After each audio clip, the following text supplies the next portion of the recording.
Hi friends, welcome to my channel. First time ನನ್ನ channel ನೋಡ್ತಿದ್ರೆ subscribe ಮಾಡ್ಕೊಳ್ಳಿ friends. ಈ ವಿಡಿಯೋ ಇಷ್ಟ ಆದರೆ ಒಂದು ಲೈಕ್ ಕೊಡಿ. ಇದು ಓಲ್ಡ್ ಸ್ಯಾರಿಯಲ್ಲಿ ಸ್ಟಿಚಿಂಗ್ ಮಾಡ್ತಾ ಇರುವಂಥದ್ದು. ಫ್ರಾಕು ಇಲ್ಲ ಗೌನು ಏನಾದರೂ ಅಂದ್ಕೋಬೋದು. ಆ ಥರ ಒಂದು ಫ್ರಾಕ್ ಥರ ರೆಡಿ ಮಾಡ್ತಾ ಇರೋದು. ಇದರ ಕಟ್ಟಿಂಗ್ ಆಲ್ರೆಡಿ ಹಾಕಿದ್ದೀನಿ, ಬೇಕು ಅಂದರೆ ಚೆಕ್ ಮಾಡಿ. ಇದನ್ನು ಫಸ್ಟ್ಗೆ ಈ ಥರ ಫ್ರಂಟು ಬ್ಯಾಕು ಫಸ್ಟ್ ರೆಡಿ ಮಾಡ್ಕೋಬೇಕಾಗುತ್ತೆ. ಯಾವುದೇ ಆದ್ರೂ ಇನ್ಔಟ್ ಮಾಡ್ಕೋಬೋದು, ಇಲ್ಲ ನೀವು ಕ್ಯಾನ್ವಾಸ್ ಕೊಡ್ತೀನಿ ಅಂದರೆ ಕೊಡ್ಬೋದು. ಜಾಸ್ತಿ ಕ್ಯಾನ್ವಾಸ್ ಏನು ಕೊಡೋಕ್ಕೆ ಹೋಗಲ್ಲ, ಹಾಗಾಗಿ ಹಾಗೇನು ಇನ್ಔಟ್ ಮಾಡ್ತಾಯಿದ್ದೆ. ಇದು ಒಂಥರ ಡೈಮಂಡ್ ಶೇಪಲ್ಲಿದೆ ಫ್ರಂಟು. ಬ್ಯಾಕ್ ಬಂದು ಬೋಟ್ ನೆಕ್ ಇದೆ. ಬೋಟ್ ನೆಕ್ಕಲ್ಲಿ ಒಂಥರ ವಿ ಶೇಪಲ್ಲಿ ಬರುತ್ತೆ. ಇವಾಗ ಇದನ್ನು ಸ್ಟಿಚ್ ಮಾಡಿ ಮಾಮೂಲಿ ನ್ಯಾಚ್ ಹಾಕ್ಕೊಂಡು ಇನ್ಔಟ್ ಮಾಡ್ಕೋಬೇಕಾಗುತ್ತೆ. ನೀಟಾಗಿ ಇನ್ಔಟ್ ಮಾಡ್ಕೋಬೇಕು. ಈ ಥರ ಎಕ್ಸ್ಟ್ರಾ ಬಟ್ಟೆನ ಕಟ್ ಮಾಡಿಕೊಂಡು ಆಮೇಲೆ ಅದನ್ನು ಇನ್ಔಟ್ ಮಾಡಿ ಒಂದು ಲೈನಿಂಗ್ ಮೇಲೆ ಪಾಯಿಂಟ್ ಹೊಲಿಗೆ ಹಾಕೋಬೇಕಾಗುತ್ತೆ. ಸಿಸ್ಟರ್ ಒಬ್ಬರು ಫಾಸ್ಟಾಗಿ ತೋರಿಸ್ಬೇಡಿ, ಸ್ವಲ್ಪ ಸ್ಲೋ ಮಾಡಿ ಅಂತ ಹೇಳಿದ್ರು. ನಾನು ಫಾಸ್ಟ್ ಮಾಡೋಕ್ಕೆ ಹೋದರೆ ಟೈಮಿಂಗ್ಸ್ ಜಾಸ್ತಿ ಆಗುತ್ತೆ, ಆದ್ರೂ ಸ್ಲೋವಾಗೇ ತೋರಿಸ್ತಾ ಇದ್ದೀನಿ. ಯಾಕೆಂದರೆ ಸರಿಯಾಗಿ ಗೊತ್ತಾಗಲ್ಲ ಅಂತ ಕೇಳಿಕೊಂಡ್ರು ಸಿಸ್ಟರ್ ಒಬ್ಬರು, ಅದಕ್ಕೋಸ್ಕರ ಹಂಗಾಗಿ ಸ್ಲೋ ಆಗೇ ತೋರಿಸ್ತಾ ಇದ್ದೀನಿ. ವೀಡಿಯೋ ಲೆಂತಿ ಇರುತ್ತೆ, ಸ್ವಲ್ಪ ಅಡ್ಜಸ್ಟ್ ಮಾಡ್ಕೊಳ್ಳಿ, ಓಕೆನಾ. ಇಲ್ಲಾಂದರೆ ಫಾಸ್ಟ್ ಮಾಡಿದ್ರೆ ಸ್ವಲ್ಪ ಅರ್ಥ ಆಗೋದಿಲ್ಲ, ಅದಕ್ಕೋಸ್ಕರ ಸ್ವಲ್ಪ ಸ್ಲೋ ಮಾಡಿನೇ ತೋರಿಸ್ತಾ ಇದ್ದೀನಿ, ಓಕೆನಾ. ಈ ಥರ ನಾವು ಮೂಲೆ ಮೂಲೆಯಲ್ಲಿ ನ್ಯಾಚ್ ಹಾಕ್ಕೋಬೇಕಾಗುತ್ತೆ. ಯಾವುದೇ ಆದರೂ ಅಷ್ಟೇ ಆ ಥರ ಕ್ರಾಸ್ ಇದ್ದಾಗ ನ್ಯಾಚ್ ಹಾಕ್ಕೊಂಡ್ರೆ ನಮಗೆ ಲೈನಿಂಗ್ ಬಟ್ಟೆ ನೀಟಾಗಿ ತಿರುಗುತ್ತೆ, ಓಕೆನಾ. ಆಮೇಲೆ ಒಂದೊಂದಕ್ಕೆ ಈ ಥರ ಪಾಯಿಂಟ್ ಹೊಲಿಗೆ ಹಾಕೋಕ್ಕಾಗಲ್ಲ, ಒಂದೊಂದಕ್ಕೆ ಹಾಕ್ಬೋದು. ಯಾವುದಕ್ಕೆ ಹಾಕೋಕ್ಕಾಗುತ್ತೆ ಅದಕ್ಕೆ ಪಾಯಿಂಟ್ ಹೊಲಿಗೆ ಹಾಕ್ಕೊಳ್ಳಿ. ಆಗೋದಿಲ್ಲ ಅಂದೋದಕ್ಕೆ ಹಾಗೆ ಉಲ್ಟಾ ತಿರುಗಿಸಿ ಸ್ಟಿಚ್ ಮಾಡ್ಕೋಬೋದು, ತೊಂದರೆ ಏನಿಲ್ಲ. ಇವಾಗ ಇದಕ್ಕೆ ಲೈನಿಂಗ್ ಮೇಲೆ ಒಂದು ಪಾಯಿಂಟ್ ಹೊಲಿಗೆ ಹಾಕ್ಕೊಂಡೆ. ಇವಾಗ ಮತ್ತೆ ಅದನ್ನು ತಿರುಗಿಸ್ಬಿಟ್ಟು ಒಂದು ಪಾಯಿಂಟ್ ಹೊಲಿಗೆ ಹಾಕ್ಕೊಳ್ಳಿ. ಆವಾಗ ಅದು ನಿಮಗೆ ಶೇಪು ನೀಟಾಗಿ ಕೂತ್ಕೊಳ್ಳುತ್ತೆ, ಫಿನಿಶಿಂಗ್ ನೀಟಾಗಿ ಬರುತ್ತೆ. ನಾವು ಆಲ್ರೆಡಿ ಕೆಳಗಡೆ ಒಂದು ಪಾಯಿಂಟ್ ಹೊಲಿಗೆ ಹಾಕಿರ್ತೀವಲ್ಲ, ಹಾಗಾಗಿ ಮೇಲೆ ಅಷ್ಟು ಹಿಂಗೆ ಎಳೆದು ಆ ಥರ ಹಾಕೋಂಗೇನಿರಲ್ಲ, ನೀಟಾಗಿ ಅದೇ ತಿರುಗಿಕೊಳ್ಳುತ್ತೆ ಬಟ್ಟೆ. ಯಾಕೆಂದರೆ ಪಾಯಿಂಟ್ ಹೊಲಿಗೆ ಹಾಕಿರ್ತೀವಲ್ಲ ಅದಕ್ಕೆ, ಓಕೆನಾ. ಇವಾಗ ನೋಡಿ ನಾನು ಈ ಥರ ಸ್ಟಿಚ್ ಮಾಡ್ತಾ ಇದ್ದೀನಲ್ಲ, ಆ ಥರ ಸ್ಟಿಚ್ ಮಾಡ್ಕೋಬೇಕು ನೀಟಾಗಿ. ಅದು ಹೇಗಿದೆ ಶೇಪ್ ಅದೇ ಥರನೇ ತಿರುಗಿಸಿ ನೀಟಾಗಿ ಸ್ಟಿಚ್ ಮಾಡ್ಕೊಳ್ಳಿ. ನಾನು ಹೇಳ್ದಂಗೆ ಇದು ಒಂಥರ ಡೈಮಂಡ್ ಶೇಪಲ್ಲಿ ಇಟ್ಟಿರುವಂಥ ಡಿಸೈನ್ ಇದು. ಈಗೆಲ್ಲ ಟ್ರೆಂಡಿಂಗ್ ಇದೆ ಈ ಡಿಸೈನು. ಬ್ಲೌಸ್ಗೆ, ಡ್ರೆಸ್ಗೆ, ಗೌನ್ಗೆ ಎಲ್ಲದಕ್ಕೂ ಇಡ್ಸ್ಕೋತಾರೆ ಇದೇ ಡಿಸೈನ್ನೇ. ನಾನು ಆಲ್ರೆಡಿ ಸ್ಟಿಚ್ ಮಾಡ್ತಾ ಇರೋದು. ನಾನು ಆಲ್ರೆಡಿ ಒಂದಷ್ಟು ಬ್ಲೌಸ್ ಸ್ಟಿಚಿಂಗ್ದು ತೋರಿಸಿದ್ದೀನಿ ನೋಡಿ, ಅದರಲ್ಲಿ ಸೇಮ್ ಎಲ್ಲದಕ್ಕೂ ಇದೇ ಥರ ಡಿಸೈನ್ ಇಟ್ಟಿರೋದು. ಮತ್ತು ಇವಾಗ ಇದಕ್ಕೆ ಹಂಗೆ ಸುತ್ತ ಸ್ಟಿಚ್ ಹಾಕ್ಕೊಳ್ಳಿ. ನಿಮಗೆ ಬಟ್ಟೆ ಸರಿಯುತ್ತೆ ಅನ್ನೋದಾದರೆ ಒಂದೊಂದು ಗುಂಡು ಪಿನ್ ಹಾಕ್ಕೊಳ್ಳಿ, ಓಕೆನಾ. ಗುಂಡು ಪಿನ್ ಹಾಕೊಳ್ಳೋದ್ರಿಂದ ತಪ್ಪೇನಿಲ್ಲ, ಒಳ್ಳೆಯದೇ. ಯಾಕೆಂದರೆ ಬಟ್ಟೆ ಸ್ಮೂತ್ ಇದ್ದರೆ ಆ ಕಡೆ ಈ ಕಡೆ ಸರಿಯುತ್ತೆ. ನೀವು ಗುಂಡು ಪಿನ್ಗಳು ಹಾಕ್ಕೊಳ್ಳೋದ್ರಿಂದ ನೀಟಾಗಿ ಬರುತ್ತೆ ಸ್ಟಿಚಿಂಗು. ಇಲ್ಲಾಂದರೆ ಏನಾಗುತ್ತೆ, ಒಂದು ಕಡೆ ಲೂಸು, ಇವಾಗ ಲೈನಿಂಗ್ ಚೆನ್ನಾಗಿರುತ್ತೆ, ಕೆಳಗಡೆ ಬಟ್ಟೆ ಲೂಸ್ ಇರುತ್ತೆ, ಅದಕ್ಕೋಸ್ಕರ ಆ ಥರ ಗುಂಡು ಪಿನ್ ಹಾಕ್ಕೊಳ್ಳೋದ್ರಿಂದ ನೀಟಾಗಿರುತ್ತೆ, ನಮಗೆ ಲೂಸ್ ಬರಲ್ಲ, ಓಕೆನಾ. ಇವಾಗ ಎಕ್ಸ್ಟ್ರಾ ಬಟ್ಟೆ ಏನೇನಿರುತ್ತೆ ನಾವು ಒಂದು ಅರ್ಧ ಇಂಚು ಎಕ್ಸ್ಟ್ರಾ ಬಿಟ್ಟೆ ಕಟ್ ಮಾಡಿರ್ತೀವಿ. ಇವಾಗ ಸ್ಟಿಚಿಂಗ್ ಆದಮೇಲೆ ಅದನ್ನು ತೆಗೆದುಬಿಡಬೇಕು ಕಟ್ ಮಾಡಿ. ಇದಕ್ಕೆ ಅಂತಲ್ಲ, ನಾವು ಬ್ಲೌಸ್ ಆಗಲಿ ಡ್ರೆಸ್ ಆಗಲಿ ಯಾವುದಾದ್ರೂ ಒಂದು ಅರ್ಧ ಇಂಚು ಜಾಸ್ತಿ ಬಿಟ್ಟೇ ಫಸ್ಟ್ ಲೈನಿಂಗ್ ಕಟ್ ಮಾಡಿಕೊಂಡು ಆಮೇಲೆ ಎಕ್ಸ್ಟ್ರಾ ಮೇನ್ ಪೀಸ್ಗೆ ಸ್ವಲ್ಪ ಅರ್ಧ ಇಂಚು ಬಿಟ್ಟಿರ್ತೀವಿ. ಯಾಕೆಂದರೆ ಸ್ಟಿಚಿಂಗ್ ಮಾಡುವಾಗ ಆ ಕಡೆ ಈ ಕಡೆ ಹೆಚ್ಚು ಕಡಿಮೆ ಆಗಬಾರ್ದು, ನೀಟಾಗಿ ಫಿನಿಶಿಂಗ್ ಬರಬೇಕು ಅಂದ್ಬಿಟ್ಟು, ಓಕೆನಾ. ಈ ಥರ ಸುತ್ತ ಸ್ಟಿಚಿಂಗ್ ಹಾಕ್ಕೊಂಡಾದ್ಮೇಲೆ ಮತ್ತು ಇವಾಗ ಫ್ರಂಟ್ ಪೀಸ್ ಆಯಿತು, ಬ್ಯಾಕ್ ಪೀಸ್ ರೆಡಿ ಮಾಡ್ಕೋಬೇಕಾಗತ್ತೆ. ಈ ಥರ ಎಕ್ಸ್ಟ್ರಾ ಪೀಸ್ ಎಲ್ಲನೂ ಕಟ್ ಮಾಡ್ಕೊಂಬಿಡಿ. ಅಲ್ಲಿ ಎಲ್ಲೆಲ್ಲ ನ್ಯಾಚ್ ಹಾಕಿರ್ತೀವಿ ಅಲ್ಲಲ್ಲಿ ನ್ಯಾಚನ್ನು ಹಾಕೋಬೇಕಾಗುತ್ತೆ. ಇದು ಫ್ರಂಟ್ ಪೀಸು, ಓಕೆನಾ. ಈ ರೀತಿ ನೋಡಿಕೊಂಡು ಅದೇನಾದ್ರು ಹೆಚ್ಚು ಕಮ್ಮಿ ಇದ್ದರೆ ನೀಟಾಗಿ ಕಟ್ ಮಾಡ್ಕೊಂಬಿಡಿ, ಓಕೆನಾ. ಈ ಥರ ಫೋಲ್ಡ್ ಮಾಡಿದಾಗ ನಾವು ಸ್ಟಿಚಿಂಗ್ ಮಾಡುವಾಗ ಒಂದೊಂದು ಪಾಯಿಂಟು ಆ ಕಡೆ ಈ ಕಡೆ ಆಗೋ ಚಾನ್ಸ್ ಇರುತ್ತೆ, ಅದನ್ನು ನೋಡಿಕೊಂಡು ಆ ಕಡೆ ಈ ಕಡೆ ಇದು ಮಾಡ್ಕೋಬೇಕು, ಓಕೆನಾ. ಇವಾಗ ಈ ರೀತಿ ಡಾಟ್ ಇಟ್ಕೊಂಡ್ಬಿಡ್ಬೇಕು. ಡಾಟ್ ಯಾವಾಗ್ಲೂ ಶೋಲ್ಡರ್ ಮಧ್ಯದಲ್ಲಿ ಇಡೀರಿ, ನೀಟಾಗಿರುತ್ತೆ, ನಮಗೆ ಟೈಟಾಗಿ ಫಿಟ್ಟಿಂಗಾಗಿ ಕೂರುತ್ತೆ, ಲೂಸ್ ಬರೋಲ್ಲ. ಶೋಲ್ಡರ್ ಮಧ್ಯೆ ಹಿಡಿದಾಗ ಫಿನಿಶಿಂಗ್ ನೀಟಾಗಿ ಬರುತ್ತೆ. ಬ್ಲೌಸ್ಗಾದರೂ ಅಷ್ಟೇ, ಡ್ರೆಸ್ಗಾದರೂ ಅಷ್ಟೇ, ಡಾಟ್ನ ಶೋಲ್ಡರ್ ಮಧ್ಯೆ ಬರಲಿ. ಬೋಟ್ ನೆಕ್ ಆದರೂ ಅಷ್ಟೇ, ಮಾಮೂಲಿ ನೆಕ್ ಆದರೂ ಅಷ್ಟೇ, ಓಕೆನಾ. ಇದು ಬ್ಯಾಕ್ದು ನಾನು ಆಲ್ರೆಡಿ ನೆಕ್ ಕಟ್ ಮಾಡಿರಲಿಲ್ಲ, ಅದೀಗ ಕಟ್ ಮಾಡ್ಕೊತಿದ್ದೀನಿ. ಒಂಥರ ವಿ ಶೇಪಲ್ಲೇ ಬರುತ್ತೆ, ಒಂಥರ ತ್ರಿಕೋನಾಕಾರದಲ್ಲಿ. ಇವಾಗ ಅದನ್ನು ಮಾಮೂಲಿ ಪೀಸ್ ಇಟ್ಬಿಟ್ಟು, ಬ್ಲೌಸ್ ಪೀಸ್ ಇಟ್ಟು ಅದ್ರ ಮೇಲೆ ಇದನ್ನು ಲೈನಿಂಗ್ ಇಟ್ಟು ಸ್ಟಿಚ್ ಮಾಡ್ಕೊತಾಯಿದ್ದೀನಿ. ಇದು ಬೋಟ್ ನೆಕ್ ಆಗಿರೋದ್ರಿಂದ ಅದು ಶೇಪ್ ಹೇಗಿದೆ ಹಾಗೇ ಸ್ಟಿಚ್ ಮಾಡಿ ಇನ್ಔಟ್ ಮಾಡ್ಕೊಂಬಿಡ್ಬೇಕು. ಮೇಲ್ಗಡೆ ಬೋಟ್ ನೆಕ್ಕಿಗೆ ಬಂದುಬಿಟ್ಟು ಅದು ಎಕ್ಸ್ಟ್ರಾ ಪೈಪಿಂಗು ಇಲ್ಲ ಎಮ್ಮಿಂಗು ಕೊಡಬೇಕಾಗುತ್ತೆ, ಓಕೆನಾ. ಯಾಕೆಂದರೆ ಇದನ್ನು ಇನ್ಔಟ್ ಮಾಡ್ತೀವಲ್ಲ, ಅದಕ್ಕೋಸ್ಕರ ಅದನ್ನು ಹಾಗೆ ಎಮ್ಮಿಂಗ್ ಇಲ್ಲ ಪೈಪಿಂಗ್ ಮಾಡ್ಕೋಬೇಕಾಗುತ್ತೆ. ಇವಾಗ ಇದನ್ನು ಈ ಥರ ಸುತ್ತ ಸ್ಟಿಚಿಂಗ್ ಹಾಕ್ಕೊಂಡಾದ್ಮೇಲೆ ಈಗ ಮಧ್ಯದಲ್ಲಿ ಕಟ್ ಮಾಡ್ಕೋಬೇಕು. ಮಧ್ಯದಲ್ಲಿ ಅದೇನು ಶೇಪ್ ಇರುತ್ತೆ ಆ ಶೇಪ್ಗೆ ಎಲ್ಲ ಬ್ಲೌಸ್ ಪೀಸ್ ಇರುತ್ತಲ್ಲ ಅದನ್ನು ಕಟ್ ಮಾಡ್ಕೋಬೇಕು. ಅದನ್ನು ಕಟ್ ಮಾಡಿ ನಾನು ಫ್ರಂಟ್ ಪೀಸಲ್ಲಿ ತೋರಿಸೋದ್ನಲ್ಲ ಅದೇ ರೀತಿಯೇ ಇದಕ್ಕೂ ಪಾಯಿಂಟ್ ಹೊಲಿಗೆ ಹಾಕ್ಕೋಬೇಕು. ಇದೊಂಥರ ತ್ರಿಕೋನ ಆಕಾರದಲ್ಲಿ ಬರುತ್ತೆ ಡಿಸೈನು ವಿ ಶೇಪಲ್ಲಿ. ನೀವು ಯಾವ ಡಿಸೈನ್ ಬೇಕಾದರೂ ಇಟ್ಕೋಬೋದು. ಇದನ್ನೇ ಇಡಬೇಕು ಅಂತಿಲ್ಲ. ಬೋಟ್ ನೆಕ್ಕಲ್ಲಿ ತುಂಬ ಡಿಸೈನ್ಸ್ ಇದೆ. ನಿಮ್ಗೆ ಯಾವ ಡಿಸೈನ್ ಇಷ್ಟ ಆಗುತ್ತೋ ಆ ಡಿಸೈನ್ನ ಇಟ್ಕೋಬೋದು. ತೊಂದರೆ ಏನಿಲ್ಲ. ನಾನು ಆಗಲೇ ಹೇಳ್ದಂಗೆ ಈ ಥರ ಕ್ರಾಸಲ್ಲಿ ಒಂದೊಂಚೂರು ಸ್ಟಿಚ್ ಹಾಕ್ಕೊಳ್ಳಿ. ಆಮೇಲೆ ನ್ಯಾಚ್ ಹಾಕ್ಕೊಳ್ಳಿ. ನ್ಯಾಚ್ ಹಾಕ್ಕೊಳ್ಳಿ. ಕ್ರಾಸಲ್ಲೆಲ್ಲ ನ್ಯಾಚ್ ಹಾಕ್ಕೊಂಡು ಇವಾಗ ಇದಕ್ಕೂ ಅಷ್ಟೇ ಮೇಲೆ ಒಂದು ಪಾಯಿಂಟ್ ಹೊಲಿಗೆ ಹಾಕ್ಕೊಳ್ಳಿ. ಅವಾಗ ಶೇಪ್ ನೀಟಾಗಿ ಬರುತ್ತೆ. ನಮಗೆ ಆ ಕಡೆ ಈ ಕಡೆ ಹೆಚ್ಚು ಕಡಿಮೆ ಆಗೋದಿಲ್ಲ ಶೇಪು. ನಾವೇನು ಶೇಪ್ ಕಟ್ ಮಾಡಿರ್ತೀವಿ ಸೇಮ್ ಅದೇ ಥರನೇ ನೀಟಾಗಿ ಬರುತ್ತೆ. ಈ ಥರ ನೀಟಾಗಿ ಸ್ಟಿಚ್ ಮಾಡ್ಕೊಳ್ಳಿ.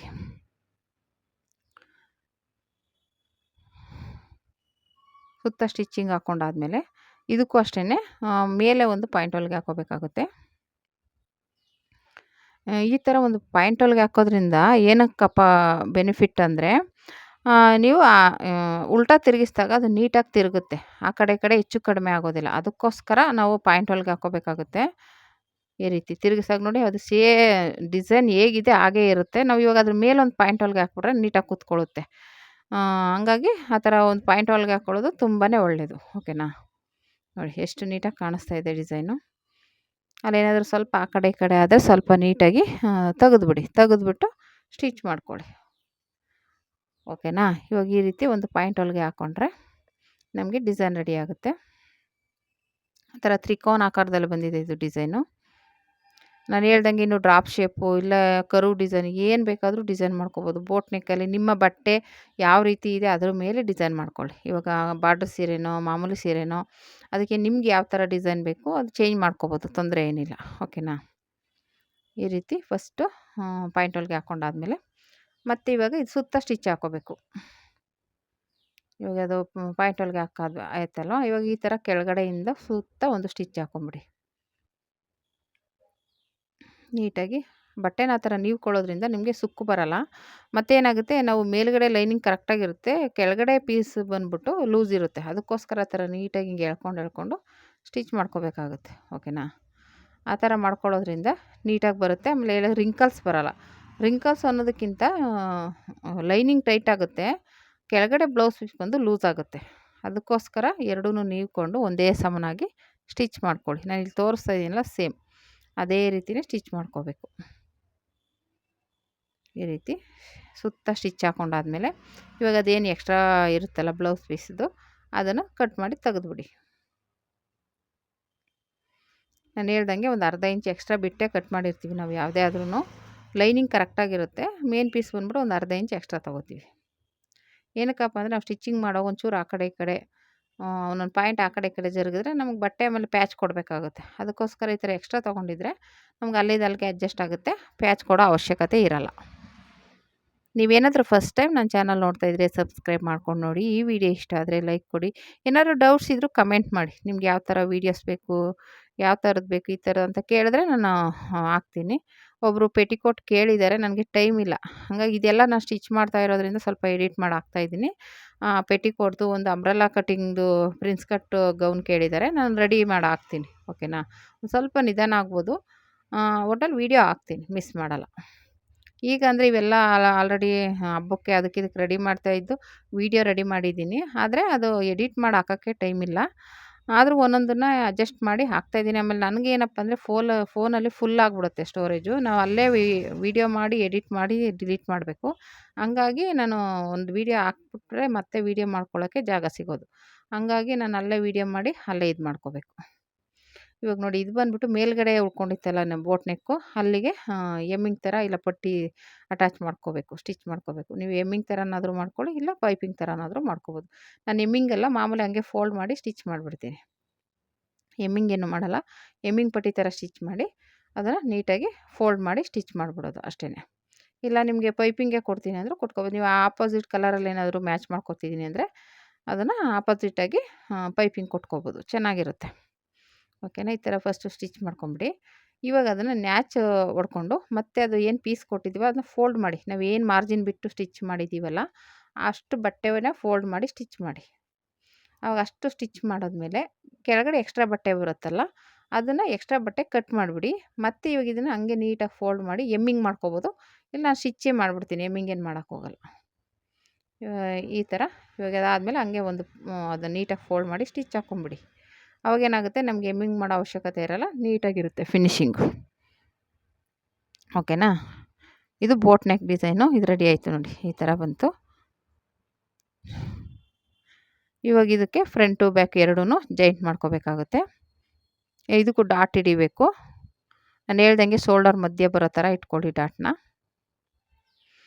ಯಾವುದೇ ಆದರೂ ಅಷ್ಟೇ, ಬ್ಲೌಸ್ ಆಗಲಿ, ಡ್ರೆಸ್ ಆಗಲಿ, ಗೌನ್ ಆಗಲಿ, ಡಾಟು ಶೋಲ್ಡರ್ ಮಧ್ಯೆ ಬರಬೇಕು. ಆ ಥರ ಸ್ಟಿಚ್ ಮಾಡ್ಕೊಳ್ಳಿ. ಮತ್ತು ಇದು ಬಂದ್ಬಿಟ್ಟು ಕೆಳಗಡೆ ಲಂಗದ ಪೀಸು, ಅಂದರೆ ಅಂಬ್ರೆಲಾ ಕಟ್ಟಿಂಗಲ್ಲಿ ಮಾಡಿದ್ವಲ್ಲ ಅದು. ಈ ಥರ ಕಟ್ ಮಾಡ್ಕೊತಾ ಇದ್ದೀನಿ. ಏನಕ್ಕಪ್ಪ ಅಂದರೆ 2 ಪೀಸ್ ಮಾಡ್ಕೊತಾ ಇದ್ದೀನಿ. ಒಂದೇ ಪೀಸಲ್ಲಾದರೆ ಕಷ್ಟ ಆಗುತ್ತೆ, ನಾವು ಟೈಟು ಲೂಸು ಮಾಡ್ಕೊಳ್ಳೋಕೆ ಕಷ್ಟ ಆಗುತ್ತೆ. 2 ಪೀಸ್ ಆದರೆ ಹಿಂದೆ ಒಂದು ಪೀಸು, ಮುಂದೆ ಒಂದು ಪೀಸ್ ಬರುತ್ತೆ. ಆವಾಗ ಆರಾಮಾಗಿ ನೀಟಾಗಿರುತ್ತೆ. ಆವಾಗ ಈ ಲೈನಿಂಗು ಮತ್ತು ಮಾಮೂಲಿ ಮೇನ್ ಪೀಸ್ ಇರುತ್ತಲ್ಲ, ಎರಡೂ ಒಟ್ಟಿಗೆ ಸ್ಟಿಚ್ ಮಾಡ್ಕೊತಾ ಇದ್ದೀನಿ. ಅಂದರೆ 2 ಕಡೆನೂ 3 ಕಡೆನೂ ಬರುತ್ತೆ. ಅಂದರೆ ಅಂಬ್ರೆಲಾ ಕಟ್ಟಿಂಗ್ ಆಗಿರೋದ್ರಿಂದ ನಮ್ಗೆ ಚಿಕ್ಕದೇನು ಪೀಸ್ ಬರೋಲ್ಲ, ದೊಡ್ಡದೇ ಇರುತ್ತೆ. ಅದನ್ನು ಸ್ಟಿಚ್ ಮಾಡ್ಕೋಬೇಕು. ಮತ್ತು ಇದು ಸ್ವಲ್ಪ ಜಾಯಿಂಟಿಂಗ್ ಬರುತ್ತೆ. ಲೈನಿಂಗ್ ಪೀಸ್ಗೂ ಜಾಯಿಂಟ್ ಬರುತ್ತೆ, ಮಾಮೂಲಿ ಪೀಸ್ಗೂ ಜಾಯಿಂಟ್ ಬರುತ್ತೆ. ನೀವು ಅಂಬ್ರೆಲಾ ಕಟ್ಟಿಂಗಲ್ಲಿ ಹೆಂಗೆ ಮಾಡಿದ್ರೂ ಸೀರೆಯಲ್ಲಂತೂ ಪ್ಯಾಚ್ ಬಂದೇ ಬರುತ್ತೆ. ಓಕೆನಾ? ಅದನ್ನು ಜಾಯಿಂಟ್ ಮಾಡ್ಕೋಬೇಕು. ನಾನು ಇಲ್ಲಿ ತೋರಿಸ್ತಾ ಇದ್ದೀನಲ್ಲ, ಅದೇ ರೀತಿ ಜಾಯಿಂಟ್ ಮಾಡ್ಕೊಳ್ಳಿ. ನಾನು ಅದಾಡಿ ಕಟ್ಟಿಂಗ್ ವೀಡಿಯೋದಲ್ಲಿ ತೋರಿಸಿದ್ದೀನಿ ಯಾವ ರೀತಿ ಅದನ್ನು ಕಟ್ಟಿಂಗ್ ಮಾಡ್ಕೋಬೇಕು ಅಂತ. ಚೆಕ್ ಮಾಡಿ, ಬೇಕು ಅಂದರೆ ನಿಮ್ಗೇನಾದರೂ ವೀಡಿಯೋ ಬೇಕು ಅಂದರೆ ಚೆಕ್ ಮಾಡಿ. ಇವಾಗ ಈ ರೀತಿ ಮೇನ್ ಪೀಸು ಮತ್ತು ಲೈನಿಂಗ್ ಪೀಸ್ ಎರಡೂ ಅದು ಕ್ರಾಸ್ ಪಟ್ಟಿ ಇರುತ್ತಲ್ಲ, ಅದನ್ನು ಜಾಯಿಂಟ್ ಮಾಡ್ಕೋಬೇಕಾಗುತ್ತೆ. 2 ಪೀಸನ್ನು ಜಾಯಿಂಟ್ ಮಾಡ್ಕೊಳ್ಳಿ. ನಾನು ಒಂದೊಂದು ಪೀಸ್ ಮಾತ್ರ ತೋರಿಸ್ತಾ ಇದ್ದೀನಿ. ಅದು 2 ಪೀಸ್ಗೂ ಜಾಯಿಂಟ್ ಬರುತ್ತೆ. ಓಕೆನಾ? ಒಂದೊಂದು ಮೂಲೆಯಲ್ಲಿ ಬರುತ್ತೆ. ನೀವು ಕಟ್ಟಿಂಗ್ ವೀಡಿಯೋ ನೋಡಿದ್ರೆ ನಿಮ್ಗೆ ಗೊತ್ತಾಗುತ್ತೆ. ಓಕೆನಾ? ಆವಾಗ ಅದನ್ನು ಹಾಗೆ ಜಾಯಿಂಟ್ ಮಾಡಿ ಎಕ್ಸ್ಟ್ರಾ ಬಂದದನ್ನ ಕಟ್ ಮಾಡ್ಕೊಂಬಿಡ್ಬೇಕು. ಇದು ಲೈನಿಂಗಲ್ಲೂ ಅಷ್ಟೇ, ಮಾಮೂಲಿ ಮೇನ್ ಪೀಸಲ್ಲೂ ಹಾಗೇ ಎರಡಕ್ಕೂ ಬರುತ್ತೆ ಜಾಯಿಂಟು. ಅಂಬ್ರೆಲಾ ಕಟ್ಟಿಂಗಲ್ಲಿ ಜಾಯಿಂಟ್ ಬರ್ದೇ ಸ್ಟಿಚ್ ಮಾಡೋಕ್ಕೆ ಆಗೋಲ್ಲ.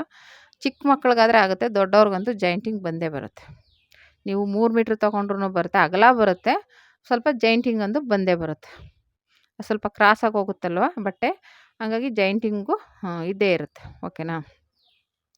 ಅದು ಜಾಯಿಂಟ್ ಮಾಡ್ಕೊಂಡಾದಮೇಲೆ ನೀಟಾಗಿ 2 ಪೀಸನ್ನು ಜಾಯಿಂಟ್ ಮಾಡ್ಕೊಳ್ಳಿ. ಓಕೆನಾ? ಈ ರೀತಿ ಸ್ಟಿಚ್ ಮಾಡ್ಕೋಬೇಕು. ಸ್ಟಿಚ್ ಮಾಡ್ಕೊಂಡಾದಮೇಲೆ ಆಮೇಲೆ ನಾವು ಲೈನಿಂಗು ಮತ್ತು ಮೇನ್ ಪೀಸ್ ಕಟ್ ಮಾಡ್ಕೊಂಡಿರ್ತೀವಲ್ಲ, ಅದನ್ನು ಜಾಯಿಂಟ್ ಮಾಡ್ಕೊಂಬಿಡಿ. ನೀವು ಸಪ್ರೇಟಾಗಿ ಸ್ಟಿಚ್ ಮಾಡೋಕ್ಕೋದ್ರೆ ಒಂಥರ ಹಿಂಸೆ ಆಗುತ್ತೆ. 3 ಕಡೆನೂ ಸ್ಟಿಚ್ ಮಾಡ್ಕೊಂಬಿಡಿ. ಅವಾಗೇನಾಗುತ್ತೆ ನಿಮಗೆ ಸಪ್ರೇಟ್ ಬರೋಲ್ಲ. ಇಲ್ಲ ನೀವು ಸಪ್ರೇಟಾಗಿ ಸ್ಟಿಚ್ ಮಾಡ್ಕೊತೀನಿ ಅಂದರೂ ಮಾಡ್ಕೊಬೋದು. ಈಸಿಯಾಗಿ ಮಾಡ್ಕೋಬೇಕು ಅಂದರೆ ಜಾಯಿಂಟ್ ಮಾಡ್ಕೊಂಬಿಡಿ, ಈಸಿಯಾಗಿರುತ್ತೆ. ಸಪ್ರೇಟ್ ಅಂದರೆ 2 ಅಂಬ್ರೆಲಾ ಕಟ್ಟಿಂಗ್ ಆಗಿರೋದ್ರಿಂದ ನಿಮಗೆ ಚಿಕ್ಕದು ದೊಡ್ಡದು ಆಗೋಲ್ಲ. ಓಕೆನಾ? ಇದು ಬಂದ್ಬಿಟ್ಟು ಮೇನ್ ಪೀಸ್ಗೆ ಜಾಯಿಂಟ್ ಮಾಡ್ತಾ ಇರೋದು. 2 ಪೀಸ್ಗೂ ಬೇಕು ಜಾಯಿಂಟು. ಈ ಥರ ಕೆಳಗಡೆ ಪೀಸನ್ನು ಜಾಯಿಂಟ್ ಮಾಡ್ಕೊಳ್ಳಿ. ನಾನು ಆಲ್ರೆಡಿ ಲೈನಿಂಗು ಜಾಯಿಂಟ್ ಮಾಡಿ ತೋರಿಸ್ದೆ. ಇದು ಕೆಳಗಡೆ ಪೀಸನ್ನು ಅದೇ ರೀತಿ ಮೇನ್ ಪೀಸಲ್ಲೂ ಜಾಯಿಂಟ್ ಹೇಳಿದ್ನಲ್ಲ, ಅದು 2 ಕಡೆ ಜಾಯಿಂಟ್ ಬಂದೇ ಬರುತ್ತೆ. ನೀವು ಯಾವ ಥರ ದೊಡ್ಡ ಪೀಸ್ ತೊಗೊಂಡ್ರೂ ಬರುತ್ತೆ. ಚಿಕ್ಕ ಮಕ್ಳಿಗಾದರೆ ಜಾಯಿಂಟ್ ಬರೋಲ್ಲ, ದೊಡ್ಡವ್ರಿಗೆ ಆಲ್ಮೋಸ್ಟ್ ಬಂದೇ ಬರುತ್ತೆ ಜಾಯಿಂಟಿಂಗು. ಇವಾಗ ಇದನ್ನು ಜಾಯಿಂಟ್ ಮಾಡಿಕೊಂಡು ಎಕ್ಸ್ಟ್ರಾ ಬಟ್ಟೆ ಜಾಸ್ತಿನೇ ಬಿಟ್ಟಿರ್ತೀವಿ, ಅದನ್ನು ಕಟ್ ಮಾಡ್ಕೊಂಬಿಡ್ಬೇಕು. ನೀವು ಒಂದೇ ಸಮಕ್ಕೆ ತೊಗೊಂಡಾಗ ಒಂಚೂರು ಸ್ಟಿಚ್ ಮಾಡುವಾಗ ಆ ಕಡೆ ಈ ಕಡೆ ಆದ್ರೂ ಹೆಚ್ಚು ಕಡಿಮೆ ಆಗುತ್ತೆ. ಓಕೆನಾ? ಹಾಗಾಗಿ ಒಂಚೂರು ಜಾಸ್ತಿ ಬಿಟ್ಟರೆ ಏನು ತೊಂದರೆ ಇಲ್ಲ. ಆಮೇಲೆ ಎಕ್ಸ್ಟ್ರಾ ಕಟ್ ಮಾಡ್ಕೊಂಬಿಡ್ಬೋದು. ಹಾಗಾಗಿ ಸಲ ಈ ಥರ ಸ್ಟಿಚ್ ಮಾಡಿಕೊಂಡು ನೋಡಿ, ಎಕ್ಸ್ಟ್ರಾ ಇರೋದನ್ನು ಕಟ್ ಮಾಡ್ಕೊಂಬಿಡ್ಬೇಕು. ಆ ಥರ ಆವಾಗ ನಮಗೆ ನೀಟಾಗಿ ಫಿನಿಶಿಂಗ್ ಇರುತ್ತೆ. ಓಕೆನಾ?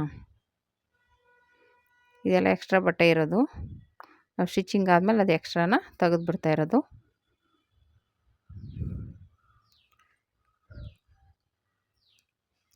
ಈ ಥರ ತೆಗೆದಾದ್ಮೇಲೆ ನಾನು ಹೇಳ್ದಂಗೆ ಲೈನಿಂಗು ಅದು ಎರಡೂ ಒಟ್ಟಿಗೆ ಸ್ಟಿಚ್ ಮಾಡ್ಕೋಬೇಕು. ನೀಟಾಗಿರುತ್ತೆ, ಫಿನಿಶಿಂಗ್ ಚೆನ್ನಾಗಿ ಬರುತ್ತೆ. ಈ ಥರ ಇಟ್ಕೊಂಡು ಮೇನ್ ಪೀಸ್ನ ಅದಕ್ಕೆ ಲೈನಿಂಗ್ ಪೀಸು ಎರಡೂ ನಿಮ್ಗೆ ಕನ್ಫ್ಯೂಸ್ ಆಗುತ್ತೆ ಅನ್ನೋದ್ರೆ ನ್ಯಾಚ್ ಹಾಕ್ಕೊಂಡು ಮಧ್ಯದಲ್ಲಿ ಫಸ್ಟು ಸ್ಟಿಚ್ ಮಾಡ್ಕೊಳ್ಳಿ, ಮಧ್ಯದಿಂದ. ಆಮೇಲೆ ಇನ್ನೊಂದು ಸೈಡ್ ಸ್ಟಿಚ್ ಮಾಡ್ಕೊಳ್ಳಿ. ಏನಕ್ಕಪ್ಪ ಅಂದರೆ ಅದು ಆ ಥರ ಮಾಡೋದ್ರಿಂದ ನಿಮಗೆ ಹೆಚ್ಚು ಕಮ್ಮಿ ಆಗೋಲ್ಲ. ಒಂದು ಕಡೆ ಜಾಸ್ತಿ ಒಂದು ಕಡೆ ಕಮ್ಮಿ ಆ ಥರ ಬರೋಲ್ಲ. ನಮ್ಮ ಮಧ್ಯದಿಂದ ಎಕ್ಸ್ಟ್ರಾ ಬಂದು ಸೈಡ್ಗೆ ಹೋಗುತ್ತೆ, ಆವಾಗ ನಮಗೆ ಕರೆಕ್ಟಾಗಿ ಫಿಟ್ಟಿಂಗ್ ಬರುತ್ತೆ. ಒಂದೊಂದು ಸಲ ಒಂದು ಕಡೆ ಹೇಳ್ದಂಗೆ ಆಗುತ್ತೆ ಅಂತ ಹೇಳ್ತೀವಲ್ಲ, ಆವಾಗ ಈ ಥರ ಹೆಚ್ಚು ಕಡಿಮೆ ಆದಾಗ ಹಂಗಾಗುತ್ತೆ. ಓಕೆನಾ? ಇವಾಗ ಈ ಥರ ಫಸ್ಟು ಸ್ಟಿಚ್ ಮಾಡ್ಕೊಂಬಿಡ್ಬೇಕು, ಲೈನಿಂಗು ಮತ್ತು ಮೇನ್ ಪೀಸ್ ಎರಡೂ ಫ್ರಾಕ್ದು. ಈ ರೀತಿ ಸ್ಟಿಚ್ ಮಾಡ್ಕೊಂಡಾದ್ಮೇಲೆ ನಾವು already front back piece cut ಮಾಡಿ ಇದು ಸ್ಟಿಚ್ ಮಾಡಿ ಇಟ್ಕೊಂಡಿದ್ದೀವಲ್ಲ, ಅದಕ್ಕೆ ಅಟ್ಯಾಚ್ ಮಾಡ್ಕೊಳ್ಳೋದು ಅಷ್ಟೇ. ಇದು ಸ್ಲೀವ್ ಡಿಸೈನ್ದು ಹಾಕಿಲ್ಲ, ಅದು ಸಪ್ರೇಟ್ ವೀಡಿಯೋ ಮಾಡ್ತೀನಿ. ಅದಕ್ಕೋಸ್ಕರ ಅದನ್ನು ಇದಕ್ಕೆ ಜಾಯಿಂಟ್ ಮಾಡಿಲ್ಲ, ವೀಡಿಯೋ ಲೆಂತಿ ಆಗಿಬಿಡುತ್ತೆ ಅಂತ. ಅದು ಅಂಬ್ರೆಲಾ ಸ್ಲೀವ್ಸ್ ಕಟಿಂಗು ಮಾಡಿರುವಂಥದ್ದು. ಅದಕ್ಕೆ ಅದು ನೆಕ್ಸ್ಟು ವೀಡಿಯೋದಲ್ಲಿ ಹಾಕ್ತೀನಿ. ಓಕೆನಾ. ಈ ಥರ ನೀಟಾಗಿ ಎರಡನ್ನೂ ಜಾಯಿಂಟ್ ಮಾಡ್ಕೊಳ್ಳಿ. ಲೈನಿಂಗು ಮತ್ತು ಮೇನ್ ಪೀಸು ಆ ಕಡೆ ಈ ಕಡೆಯಿಂದ ಸ್ಟಿಚ್ ಮಾಡ್ಕೊಂಬಿಡಿ. ನಿಮಗೆ ಲಾಸ್ಟಲ್ಲಿ ಜಾಯಿಂಟ್ ಮಾಡುವಾಗ ಈಸಿ ಆಗುತ್ತೆ. ಆಮೇಲೆ ಇದು ಎರಡು ಅಂಬ್ರೆಲಾ ಕಟಿಂಗ್ ಆಗಿರೋದ್ರಿಂದ ಈಸಿಯಾಗಿ ಜಾಯಿಂಟ್ ಮಾಡ್ಕೋಬೋದು. ಸಪ್ರೇಟ್ ಮಾಡೋ ಅವಶ್ಯಕತೆ ಇಲ್ಲ. ಒಂದೊಂದು ಲೈನಿಂಗ್ ಕಡಿಮೆ ಇರುತ್ತೆ, ಅವಾಗ ಏನು ಮಾಡಬೇಕು, ಸಪ್ರೇಟಾಗಿ ಸ್ಟಿಚ್ ಮಾಡಬೇಕಾಗುತ್ತೆ. ಯಾಕೆಂದರೆ ಇದು ದೊಡ್ಡದಿರುತ್ತೆ ಮಾಮೂಲಿ ಪೀಸು, ಲೈನಿಂಗ್ ಕಮ್ಮಿ ಇರುತ್ತೆ. ಆವಾಗ ನಮಗೆ ಆ ಥರ ಕಂಫರ್ಟಬಲ್ ಆಗಲ್ಲ. ಇದು ಎರಡೂ ಒಂದೇ ಸಮ ಇರೋದ್ರಿಂದ ಎರಡು ಒಟ್ಟಿಗೆ ಜಾಯಿಂಟ್ ಮಾಡೋದ್ರಿಂದ ಈಸಿಯಾಗಿರುತ್ತೆ. ಓಕೆನಾ. ಈ ರೀತಿ ಎರಡನ್ನೂ ನೀಟಾಗಿ ಜಾಯಿಂಟ್ ಮಾಡ್ಕೊಂಬಿಡಿ, ನೀಟಾಗಿ ಬರುತ್ತೆ. ಆಮೇಲೆ ಹೇಳ್ದಂಗೆ ಸೈಡು ನೀಟಾಗಿ ಜಾಯಿಂಟ್ ಮಾಡ್ಕೊಳ್ಳಿ. ನಾನು ಒಂದೊಂದೇ ತೋರಿಸಿರೋದು, ನೀವು ಎರಡು ಕಡೆಯೂ ಜಾಯಿಂಟ್ ಮಾಡ್ಕೋಬೇಕಾಗುತ್ತೆ. ಮೊದಲೇ ಎರಡು ಕಡೆಗೂ ಜಾಯಿಂಟ್ ಮಾಡಿ ಪಿನ್ ಹಾಕ್ಕೊಂಡ್ರೆ ನಿಮಗೆ ಈಸಿ ಅನಿಸುತ್ತೆ. ಓಕೆನಾ. ಇವಾಗ ಇದು ಮೇನ್ ಪೀಸ್ ಇರುತ್ತಲ್ಲ, ಫ್ರಂಟು ಬ್ಯಾಕು ತೊಗೊಂಡು ಎರಡು ಕಡೆಗೂ ಒಂದೊಂದು ಪೀಸ್ನ ಜಾಯಿಂಟ್ ಮಾಡ್ಕೋಬೇಕಾಗುತ್ತೆ. ಎರಡು ಪೀಸ್ ರೆಡಿ ಮಾಡಿದ್ದೀವಲ್ಲ, ಮಧ್ಯದಲ್ಲಿ ನ್ಯಾಚ್ ಹಾಕೊಂಬಿಡಿ, ಆವಾಗ ನಮಗೆ ಈಸಿ ಆಗುತ್ತೆ. ಓಕೆನಾ. ಮಧ್ಯದಲ್ಲಿ ನ್ಯಾಚ್ ಹಾಕಿರೋ ತವಿಂದ ಜಾಯಿಂಟ್ ಮಾಡಿ, ಅವಾಗೇನಾಗುತ್ತೆ, ಆ ಕಡೆಗೆ ಈ ಕಡೆಗೆ ಏನು ಎಕ್ಸ್ಟ್ರಾ ಬಂದ್ರೂ ಸೈಡ್ಗೆ ಹೋಗುತ್ತೆ. ಅವಾಗ ನೀವು ಎಕ್ಸ್ಟ್ರಾ ಕಟ್ಟಿಂಗ್ ಆಗುತ್ತೆ. ಕಟ್ಟಿಂಗ್ ಮಾಡಿದ್ರೆ ಆಯಿತು ಅಷ್ಟೇ. ಇಲ್ಲ ಗೌನು ಫ್ರಾಕು ಏನಂತನಾದರೂ ಅನ್ಕೋಬೋದು. ಗೌನ್ ಅಂದರೆ ಇನ್ನೂ ಸ್ವಲ್ಪ ಉದ್ದ ಇಟ್ಟಿದ್ರೆ ಗೌನ್ ಆಗಿರೋದು. ಇದು ಒಂಥರ ಫ್ರಾಕ್ ಥರ ಅಂತಲೇ ಹೇಳ್ಬೋದು. ಓಕೆನಾ. ಡೈಲಿ ಯೂಸ್ಗಂತೂ ಹಾಕ್ಕೋಬೋದು. ಓಲ್ಡ್ ಸ್ಯಾರಿಗಳಿದ್ರೆ ರೆಡಿ ಮಾಡಿಕೊಂಡು ಈ ಥರ ಹಾಕ್ಕೊಳ್ಳಿ. ಇಲ್ಲ ನಿಮ್ಮ ಮಕ್ಕಳಿಗೆ ಹೊಲಿತೀನಿ ಅಂದರೆ ಹೊಲಿರಿ. ಇದೇ ಮೆಥಡಲ್ಲಿ ಅವ್ರ ಸೈಜ್ ಏನಿರುತ್ತೆ ಆ ಸೈಜ್ ತೊಗೊಂಡು ಹೊಲಿಬೋದು. ತುಂಬಾ ಚೆನ್ನಾಗಿ ಕಾಣಿಸುತ್ತೆ. ಸುಮ್ಮನೆ ಹಳೆ ಸೀರೆಗಳನ್ನ ಅಲ್ಲಿ ಬಿಸಾಕೋ ಬದಲು ಈ ಥರ ಹೊಲ್ಕೊಳ್ಳಿ, ತುಂಬ ಚೆನ್ನಾಗಿರುತ್ತೆ. ಓಕೆನಾ. ಈ ಥರ ಎರಡೂ ಒಟ್ಟಿಗೆ ಜಾಯಿಂಟ್ ಮಾಡ್ಕೊಳ್ಳಿ.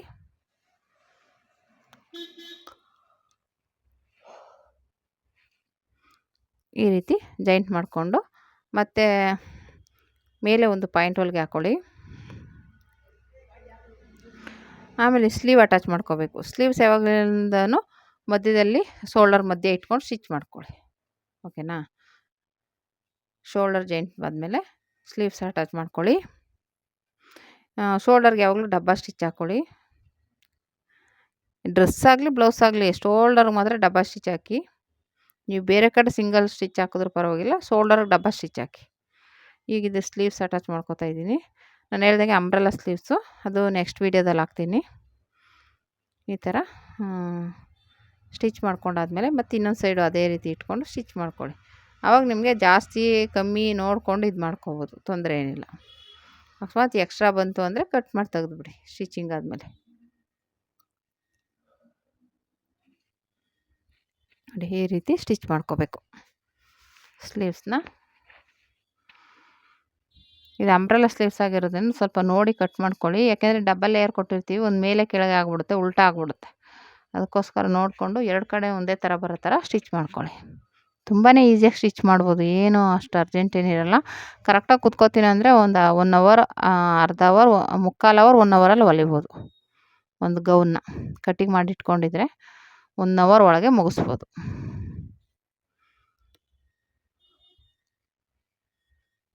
ಈ ರೀತಿ ನೀಟಾಗಿ ಸ್ಟಿಚ್ ಮಾಡಿಕೊಂಡು ಸ್ಲೀವ್ಸ್ ಅಟ್ಯಾಚ್ ಮಾಡ್ಕೋಬೇಕಾಗುತ್ತೆ.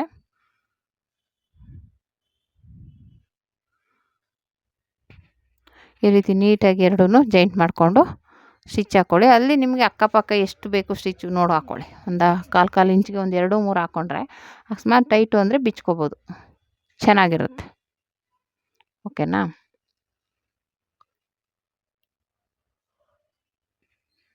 ಈ ರೀತಿ ನೀಟಾಗಿ ಸ್ಟಿಚ್ ಮಾಡ್ಕೊಳ್ಳಿ. ನಾನು ಸ್ವಲ್ಪ ಸ್ಲೋನೇ ತೋರಿಸಿದ್ದೀನಿ, ವೀಡಿಯೋ ಲೆಂತಿ ಆಗುತ್ತೆ, ಸ್ವಲ್ಪ ಅಡ್ಜಸ್ಟ್ ಮಾಡ್ಕೊಳ್ಳಿ ಫ್ರೆಂಡ್ಸ್. ನಿಧಾನಕ್ಕೆ ಅರ್ಥ ಆಗಲಿ ಅಂದ್ಬಿಟ್ಟು ನಿಧಾನಕ್ಕೆ ತೋರಿಸಿದ್ದೀನಿ. ಸ್ಟಿಚಿಂಗ್ ಅಂತೂ ಫಾಸ್ಟ್ ಮಾಡಿಲ್ಲ. ಫಾಸ್ಟ್ ಮಾಡಿದ್ರೆ ಅದು 5 ನಿಮಿಷ 10 ನಿಮಿಷದಲ್ಲೇ ಆಗಿಬಿಡುತ್ತೆ. ಆದರೆ ಅರ್ಥ ಆಗೋಲ್ಲ ಅಂತ ಹೇಳಿದ್ದಕ್ಕೆ ಈ ಸಲ ಸ್ಲೋ ಮಾಡಿ, ಸ್ವಲ್ಪ ವೀಡಿಯೋ ಲೆಂತಿ ಆದರೂ ಪರವಾಗಿಲ್ಲ, ನೋಡೋರ್ಗೆ ಅರ್ಥ ಆಗಬೇಕು ಮೇಯ್ನು. ಇವಾಗ ನಾವೇನೋ ಒಂದು ಹಾಕಿರ್ತೀವಿ ಅಂದರೆ ಅದನ್ನು ಕಲ್ತ್ಕೊಳ್ಳೋಕೆ ಎಷ್ಟೋ ಜನ ವೆಯ್ಟ್ ಮಾಡ್ತಿರ್ತಾರೆ.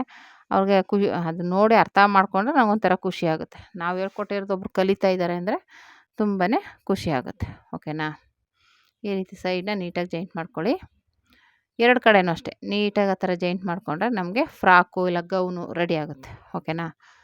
ನಿಮ್ಗೆ ಬಫ್ ಬೇಕಾದರೆ ಬಫ್ ಇಟ್ಕೊಬೋದು. ನಾನು ಅಂಬ್ರೆಲಾ ಸ್ಲೀವ್ಸ್ ಇಟ್ಕೊಂಡಿದ್ದೀನಿ ಡಬಲ್ ಲೇಯರಲ್ಲಿ.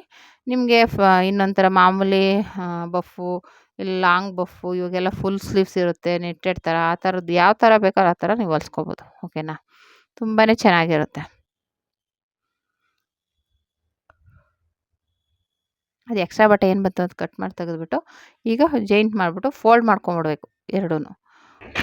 ಈ ಥರ ಸ್ಟಿಚ್ ಮಾಡ್ಕೊಂಡಾದಮೇಲೆ ಎರಡು ಸ್ಲೀವ್ಸು ನೀಟಾಗಿ ಮಧ್ಯದ ಶೋಲ್ಡರ್ ಮಧ್ಯೆ ಇಟ್ಕೊಂಡು ಸ್ಟಿಚ್ ಮಾಡ್ಕೊಳ್ಳಿ. ನಿಮಗೆ ಕನ್ಫ್ಯೂಸ್ ಆಗೋದಿಲ್ಲ.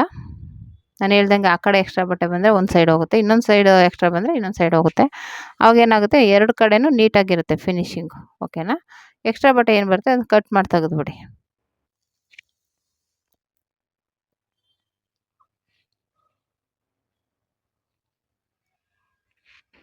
ಈ ರೀತಿ ಒಂದು ಫ್ರಾಕು ಇಲ್ಲ ಗೌನ್ನ ಸ್ಟಿಚ್ ಮಾಡ್ಬೋದು. ಸ್ವಲ್ಪ ಇನ್ನೂ ಉದ್ದ ಇದ್ದಿದ್ರೆ ಗೌನ್ ಆಗಿರೋದು. ಇದು ಫ್ರಾಕ್ ಥರನೇ ಅಂತಲೇ ಹೇಳ್ಬೋದು.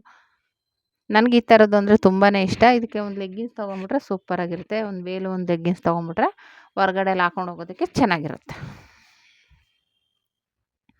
ಈ ರೀತಿ ಜಾಯಿಂಟ್ ಮಾಡಿಕೊಂಡ್ರೆ ಆಯಿತು. ಸ್ಲೀವ್ಸ್ ಜಾಯಿಂಟ್ ಮಾಡಿಬಿಟ್ಟು ಸೈಡ್ ಜಾಯಿಂಟ್ ಮಾಡಿದ್ರೆ ರೆಡಿ ಆಯಿತು ನೋಡಿ.